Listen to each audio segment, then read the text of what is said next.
خداوند تبارک و تعالی ہمیں اسی توفیق کے قابل بنا دے، اور ابھی تک اگر نہیں تھے ہم، اور ابھی تک اگر ہم نے اللہ کی نگاہوں میں اپنے آپ کو گرا دیا تھا، اب تیاری کریں۔ ماہ شعبان ہے، آخری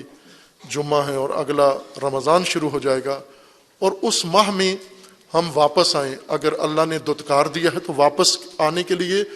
رمضان میں دروازہ توبہ کا کھول دیا ہے، اور آ جاؤ، آ کے اس اللہ کو پکارو، اور اتنا پکارو کہ در رحمت کھول دے و در توبہ کھول دے اور آپ کو قبول کر لے۔ اور اگر قبول کر لیا تو پہلی توفیق کا آغاز شروع ہو گیا ہے، اور ایک دفعہ توفیق اللہ کی شامل حال ہو جائے، پھر انسان کی ذریت، انسان کی آل، انسان کا مال، یہ کبھی بھی راہ خدا سے باہر نہیں جاتا۔ اللہ تعالیٰ انشاءاللہ سب کو توفیق دے، اور سب کی توفیقات میں اللہ اضافہ فرمائے، اور صاحبان توفیق کی توفیقات کو اللہ تعالیٰ قبول فرمائے انشاءاللہ۔